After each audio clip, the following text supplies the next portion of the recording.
안녕하십니까. 세종 이도의 눈물 저자 김허균입니다. 자, 오늘은 본문하고 연관지어서 그렇다면 우리 훈민정음과 세계 다른 언어들과의 어떤 연관성 이런 것들을 얘기할 때 제가 앞전에 소개하면서 티베트 바로 불교 경전과 많은 유사점을 갖고 있다는 얘기들도 했고요. 그리고 우리말과 문자가 세계 문자의 모태이며 종주국이다 이런 말씀도 드렸습니다. 여러분들 제가 그런 말씀을 드렸을 때 아마 당시에 조금 의아한 점도 있었으리라 생각합니다. 그래서 오늘은 그러면 우리가 생각할 때 우리 문화하고 전혀 상관성이 없을 것 같은 그런 나라에서도 우리 훈민정음과 비슷한 언어와 문자 체계를 갖고 있다는 것을 소개시켜드리면 여러분들께서도 저자가 어떤 생각으로 이런 얘기를 했구나라고 좀 이해를 하실 거라고 생각합니다. 자, 그래서 제가 제목을 훈민정음과 미얀마의 관계라고 이렇게 붙여봤습니다. 자, 이러한 모든 언어는 그 언어의 그 순서 체계가 있습니다. 세계 모든 언어의 순서 체계는 딱 두 가지로 분리가 되죠. 첫 번째는 주어, 목적어, 서술어로 이어지는 것. 두 번째는 주어, 서술어, 목적어.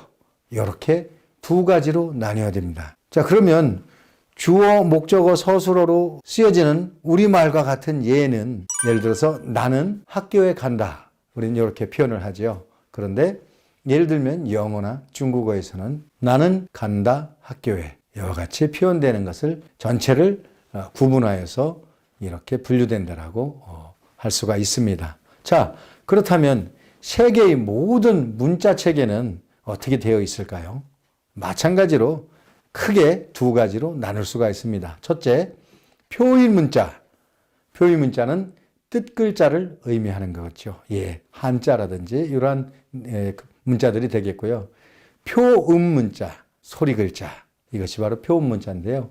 우리말도 상관성이 많고요. 그리고 영어나 기타 문자들도 이러한 상관성이 많다라고 할 수 있습니다. 자, 그런데 우리가 오늘 알고자 하는, 우리가 얘기하고자 하는 것이 바로 표음 문자, 훈민정음과 미얀마 문자이기 때문에 그럼 표음 문자는 어떻게 나뉘어지는가? 크게 음소 문자와 음절 문자로 나뉘어진다라고 할 수 있습니다. 자, 음소 문자란 자모의 구별이 가능한 문자이며 또 옆으로 풀어쓰는 형태에 해당이 됩니다. 즉 영어와 같은 그러한 문자들이 음소 문자라고 할 수가 있고요.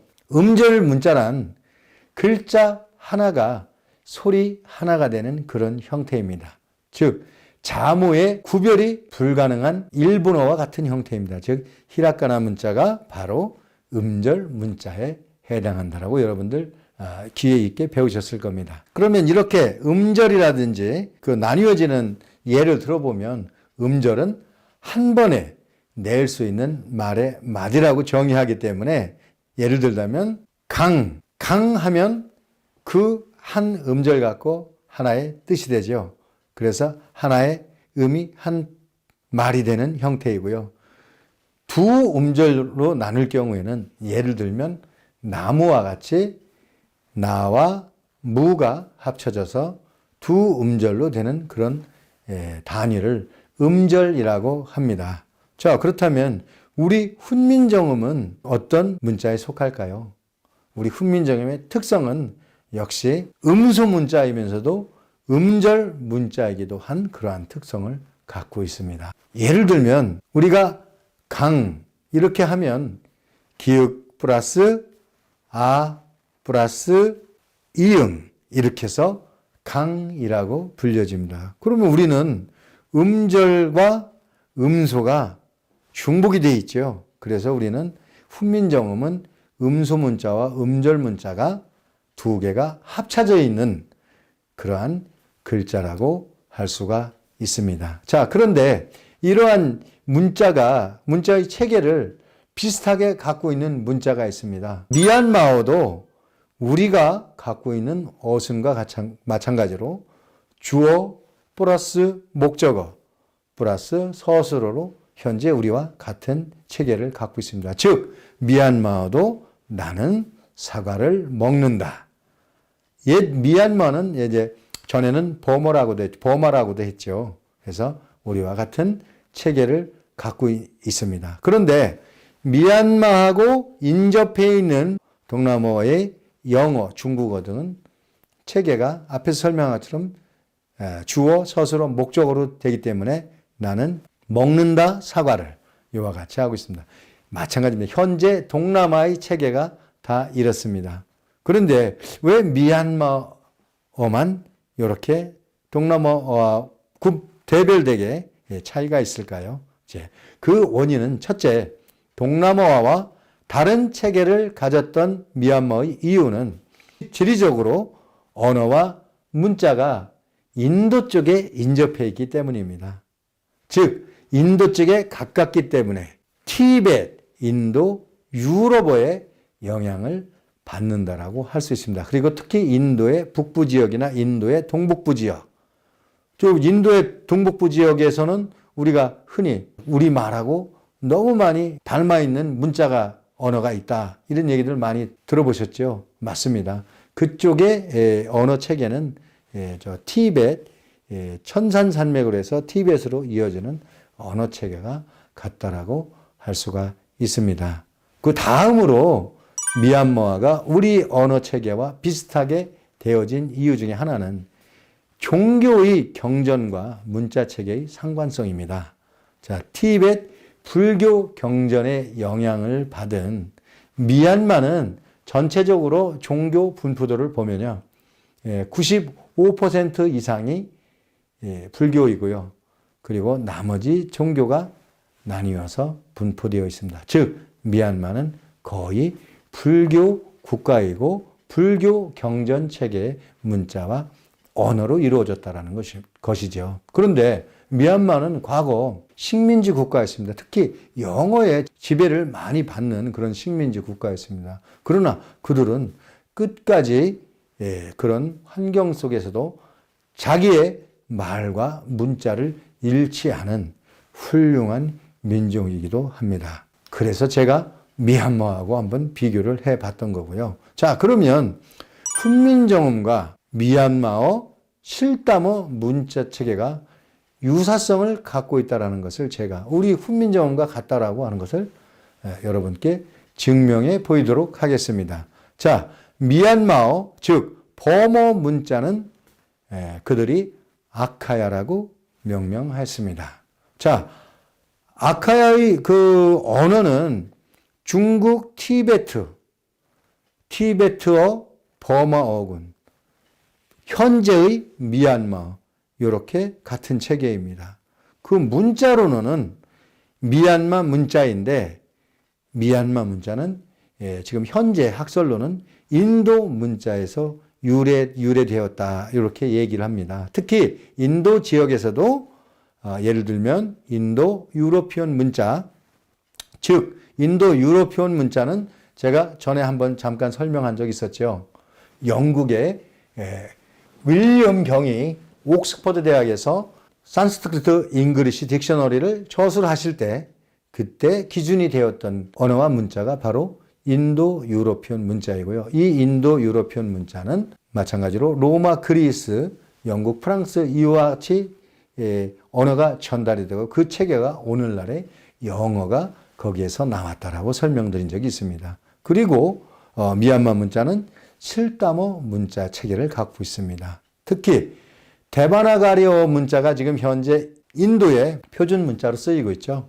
데바나가리어 문자가 미얀마 문자에 영향을 많이 주었다라고 할 수 있습니다.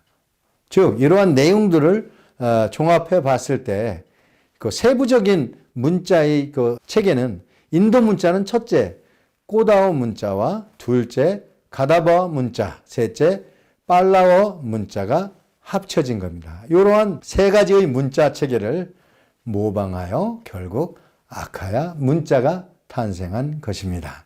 자, 그러면 역사적인 그 내용을 보면 버마족이 이런 문자를 쓰게 되었는데 그러면 버마족은 언제 등장하였냐?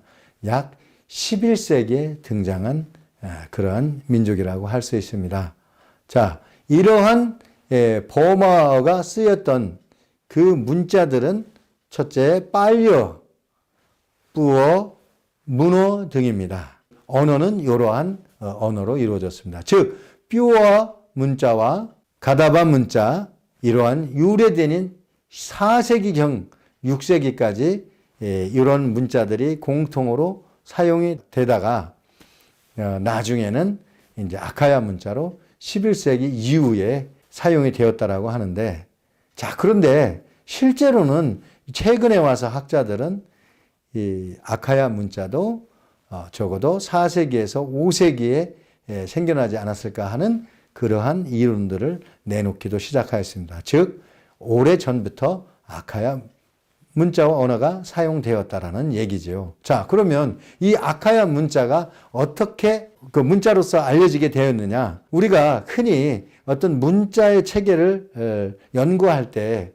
수메르어는 예를 들면 쐐기 문자를 하고, 저 진화의 중국의 문자를 예를 들면 갑골 문자에서 연원했다, 뭐 이렇게 소개들 하죠. 그러나 지금 현재 가설로는 그렇다라고 할 수 있습니다. 그러나 중국의 문자는 갑골 이전의 문자가 있었고요. 그 갑골 이전의 문자가 바로 제가 여러분들께 늘 강조하는 훈민정음이 바탕이 된 우리 고어, 우리 고조선의 문자들이, 배달의 문자들이 결국에는 한자로 변형되는 그런 역사를 갖고 있다, 이렇게 제가 설명드린 적도 있습니다. 자, 아카야 문자는 바간 왕조에서 야자꾸마 비문이 발견되었습니다. 근데 이 야자꾸마 비문이 언제 기록되었나를 살펴보니까 서기 1113년, 우리의 역사로 따지면 고려시대하고 비슷한 역사 시기죠. 이때 발견이 되었는데 어디서 발견되었느냐? 바간, 망가바 마을의 마제디 사원에서 이 비석이 발견되었습니다. 근데 이 비석은 정말 특이한 비석입니다.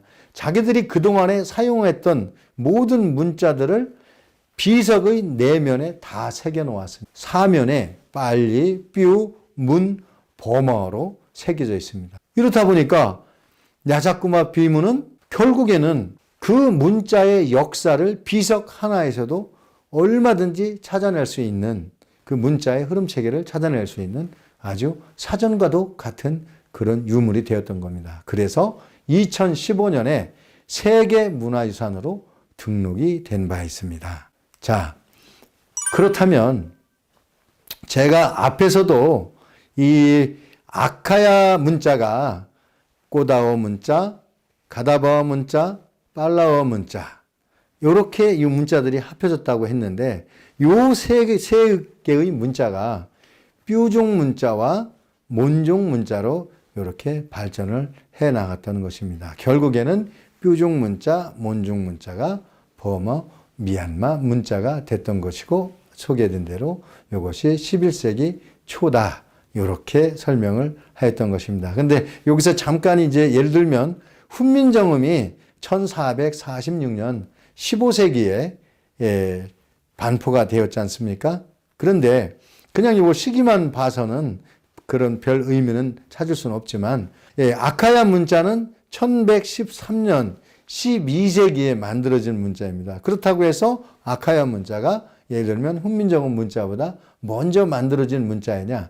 그렇지는 않습니다. 원래 아카야 문자나 훈민정음 문자가 어디서 연원했는가는 쭉 추적해서 올라가다 보면 역시 저 파미르 고원 천산산맥에서 연원한 것은 맞습니다. 근데 제가 훈민정음을 여기다 잠깐 언급한 것은, 훈민정음은 다행스럽게도 창제 시기와 누가 만들었는 인물 등이 정확히 알려져 있는 세계 유일의 문자라는 것을 제가 강조하기 위해서 잠깐 이렇게 참고 자료로 올려놨습니다. 그러나 아카야 문자는 누가 어떻게 만들었나까지는 모릅니다. 그래서 아카야 문자가 만들어진 것은 약 10세기, 우리보다 조금 앞서서 만들어졌지만 실제로 그 근원을 따져 올라가다 보면, 예를 들어서 우리에게 훈민정음 문자만 있었던 것이 아니라고 했죠. 그 전에 고조선, 고구려,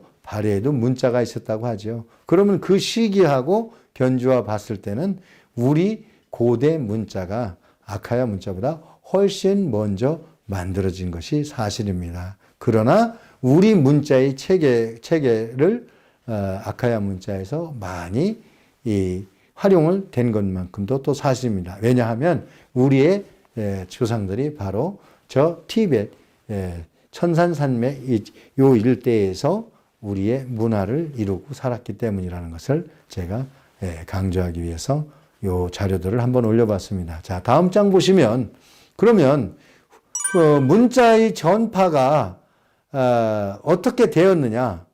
그러면 문자 주변 국가들과도 한번 또 비교를 해봐야 하지 않습니까? 그러면 예를 들어서 뭐 미얀마만 그 티베트 경전과 같은 문자이고 우리 훈민정음과 같으냐? 아닙니다. 우리 또 훈민정음체하고 같은 동남아 문자가 많습니다.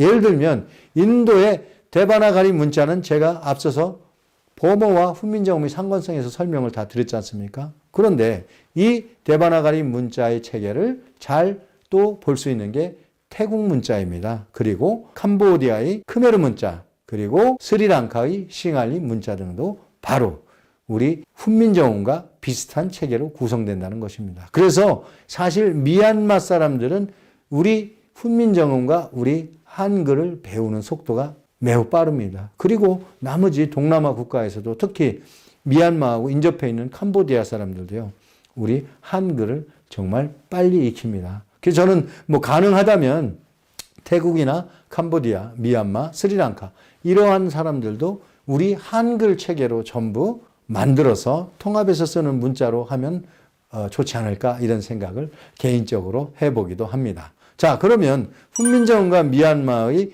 그 글자를 한자 한자 한번 자음의 예를 들어서 한번 알아보도록 하겠습니다. 우리가 기읍, 키읍, 여린 기읍 혹은 옛니은, 디귿, 티귿, 니은 이렇게 체계로 가지요. 근데 재미있는 거는 미얀마어도 그와 똑같은 체계로 간다는 거죠. 순서만 조금 차이가 있을 수 있습니다. 자, 보시죠. 자, 미얀마의 자음 첫째 자는 쌍기역에 해당되는 글자와 동일하고요. 두 번째는 키역에 해당되는 문자와 동일합니다. 쌍기역, 키역, 기역, 기역. 그리고 더 재미있는 것은 우리가 지금 사라진 옛니응 있죠. 버마에서는 그대로 지금 사용하고 있습니다. 뭐라고 사용하냐면요.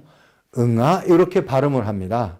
그러면 자 보십시오. 우리 한글이 세계적인 문자로 발전해 나가려면 어떻게 해야 되죠? 우리가 세종대왕 시절에 만들어놓은 옛글자도 살렸으면 더 가깝게 발음을 더 정확히 해낼 수 있습니다. 그래서 예를 들면 기역을 꼭지형을 여린 기역이라 한다. 그때 이것은 이런 뜻입니다. 그러면 바로 우리 동남아의 응화 이와 같은 발음과 비슷하게 나죠. 그러면 이런 글자들을 살려 쓴다면 그러면 우리가 버마뿐만 아니고 태국 우리가 혹시 그런 얘기들 많이 하죠. 태국이나 혹은 베트남 이런 지금은 흥흥 이런 소리들 많이 내지 않습니까? 그거 우리 훈민정음 살렸으면요 다 표기할 수 있고 발음으로 100% 표현할 수 있습니다. 바로 이런 옛니은과 같은 글자들을 살려놓고 그 다음에 반치음에서 스 하는 발음들 이런 발음들은 또 영어권에서 많이 사용되고 또 동남아권에서도 많이 사용됩니다. 이런 글자만 살려놓는다면 미얀마의 응아 이런 발음도 훈민정음으로는 충분히 할 수 있다는 겁니다. 자, 이러한 체계 속에서 음소의 숫자는 예를 들면 우리가 자음 17자나 미얀마에서의 12자 이렇게 글자의 숫자는 조금 다릅니다. 그러나 원리와 조직은 똑같습니다. 그래서 그 원리에서 훈민정음의 가액의 원리 있죠. 이것처럼 미얀마에서도 소리의 세기에 따라서 획이 첨차되는 그런 글자로 화면에 보시는 것처럼 표기가 됩니다. 자, 그러면 훈민정음과 미얀마의 유사성은 충분히 이러한 자음만 가지고도 이렇게 비교가 될 수 있습니다. 힌디어에서는 예를 들어서 기역이 평음과 유기음으로 두 개로 나뉘지만 미얀마어는 문자 체계에서는 힌디어처럼 쌍기역, 키역, 기역, 기역 이렇게 네 개를 가지고 있지만 모두 기역의 소리의 차이, 두 개의 기역의 소리는 차이가 없고 한국어와 똑같이 기역, 쌍기역, 키읔의 소리체계 그리고 앞에서 제가 잠깐 강조했던 응아 소리가 똑같이 존재합니다. 그래서 현 미얀마 문자는 자음을 발음할 때 까, 카, 가가 응아, 따, 다, 다, 다, 나 이렇게 지금 현재 쓰고 있습니다. 어떻습니까? 훈민정음과 일치하지요.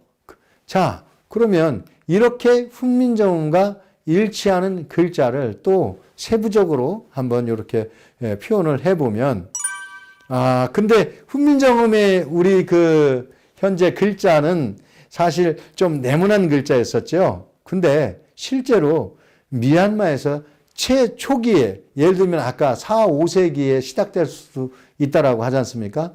미얀마가 4, 5세기경에 쓰여졌을 때는 글자꼴도 우리 훈민정음과 같았습니다. 네모난 글자글을 썼던 것입니다. 그런데 미얀마에서는 종이의 어떤 기술들이 발달이 좀 더디면서 야자수 잎에다가 글자를 쓰게 되었습니다. 그러다 보니까 어떤 뾰족한 형태의 그런 그 필기구를 가지고 야자수 잎에다 쓰다 보니까 자꾸 뜯어지거나 찢어지는 그런 경우가 생기죠. 특히 직선 그리고 네모나게 그리면 그 꼭지점이나 이런 부분들에서 찢어지는 일이 많이 발생을 합니다. 그래서 글자 모양이 오늘날의 둥글둥글한 모양으로 바뀌게 되었던 것입니다. 자, 여러분, 이거 정말 흥미롭지 않습니까? 자, 왜 그러냐면 우리하고 비슷한 언어를 쓰고 있는 몽고, 즉 파스파 문자도 네모난 체계입니다. 그러나 다행히 파스파 원나라는 파스파 문자를 쓰던 원나라는 종이 체계가 이미 송나라 한나라 때 종이가 많이 발전이 돼서 그들은 필기할 때 네모나게 쓰든 혹은 어떤 방법으로 쓰든 크게 영향을 받지 않았지요. 그래서 우리 한글은 훈민정음은 네모난 글자 체계를 유지했던 거고 미얀마어는 이와 같이 둥글둥글한 글자 체계를 했던 것입니다. 자, 훈민정음의 기역은 미얀마에서는 그, 훈민정음의 쌍기역은 끄, 훈민정음의 기역은 크. 이와 같이 발음이 됩니다. 디귿은 드, 쌍디귿은 뜨, 쌍디귿은 뜨, 티읕은 트, 비읍은 부, 뿌, 푸. 이와 같이 체계가 비슷하게 이루어집니다. 자, 이러한 내용들을 봤을 때도 우리 훈민정음과 미얀마어는 유사성이 상당히 많다. 혹은 같다라고 뭐 할 정도로 이런 체계가 비슷합니다. 그러면 다음은 모음에서는 어떤 현상이 일어날까요? 자, 모음이라는 것은 폐에서 올라오는 공기가 구강 내에서 막힘이나 좁힘 등의 장애가 없이 완전히 자유롭게 빠져나오는 소리를 모음이라고 하죠. 근데 이러한 모음에는 예를 들면 단모음과 이중모음 등으로 구분이 되는데 이것은 참고로 여러분들 단모음은 아, 이, 우 등이고요. 이중모음은 위, 위, 워 이러한 그 발음들이 이중모음에 속합니다. 그런데 미얀마어도 마찬가지로 이러한 순서 체계가 훈민정음과 비슷하게 닮아져 있습니다. 예를 들면 훈민정음의 오, 아, 우어, 요야, 유여, 천지인 이렇게 정해져 있지요. 미얀마에는 아, 이, 우 이제 발음이 스펠링 A를 발음하면 A, 그 다음에 에, 어, 오 이와 같은 순서로 이루어집니다. 그래서 요거를 우리 그 단모음과 비교해 보면 미얀마어는 오일 때 아래 보시는 문자가 그렇게 쓰지고요. 오, 아, 우어, 의, 에. 이와 같이 거의 모음 11자 중 거의 대부분이 미얀마와 우리 훈민정음은 닮아져 있음을 알 수가 있습니다. 자, 미얀마어에는 성조가 있다. 이렇게 하는데 우리가 훈민정음에는 성조가 없었을까요? 아닙니다. 똑같이 성조가 있었습니다. 그래서 미얀마에서의 일성은 예를 들면 아 이렇게 하고요. 이성은 아, 삼성은 아 이런 식으로 발음이 되는데요. 일성은 아가 올라가지만 아 하고 짧게 그치는 소리고 삼성은 아가 상성으로 올라가면서 아 하고 더 한 단계 높아가는 이런 소리를 의미한다고 했죠. 훈민정음에도 바로 글자 옆에 점을 하나를 찍고 두 개를 찍고 하는 이런 형태의 사성 체계가 그대로 있었습니다. 그러나 오늘날에는 그 사성 체계가 잘 지켜지지는 않고 있죠. 사성 체계도 사실 공부하면서 관심을 갖고 보면 그것도 아주 흥미로운 내용들이 많이 있습니다. 자, 단모음은 총 21자인데 훈민정음은 글자의 아래 오른쪽에 붙여 쓰죠. 모음을. 그런데 미얀마어는 사방에 다 붙였습니다. 그래서 우리가 현재 쓰고 있는 오른쪽 아래쪽에 쓰여지는 체계와 미얀마어도 결국 같은 체계로 쓰여진다라고 할 수 있고 미얀마어는 변화가 우리보다 조금 다소 느렸다라고 할 수 있습니다. 자, 아마 몇 년 혹은 몇십 년 지난 다음에는 또 미얀마도 우리 지금 훈민정음이 한글로 변해한 그런 체계처럼 조금 변화가 있을 걸로 예상이 됩니다. 자, 그 다음에 미얀마에서 음절은 한꺼번에 소리를 낼 수 있게 묶여있는 자음과 모음의 결합 차이인데, 자, 우리 훈민정음에서 예를 들면 나무를 표현했을 때는 니은, 아, 미음, 우 이렇게 네 가지를 묶습니다. 그래서 나무, 이음절로 이렇게 되는 거고요. 일반적인 음절 구조는 자음, 모음, 자음 이와 같은 형태로 쓰입니다. 미얀마어도 이렇게 똑같이 쓰입니다. 예를 들면 이룰 성자를 쓸 때는 초성이 시읒, 중성이 어, 종성이 옛니응 해서 성 이렇게 하는 것처럼 미얀마도 이렇게 자음, 모음, 자음, 종성으로 초성, 중성, 종성으로 이어지는 그런 형태의 문자, 음절 체계가 이루어지는 것이 같습니다. 자, 미얀마 아카야 문자는 우리 훈민정음과 같이 음소 문자이면서도 음절 단위로 묶여 쓰는 형태라고 할 수 있습니다. 자, 이것도 정확히 훈민정음과 같은 형태라는 것이죠. 자, 예를 들면 모음, 자음을 묶어서 쓰는 예는 우리가 구하면 기역과 우를 쓰듯이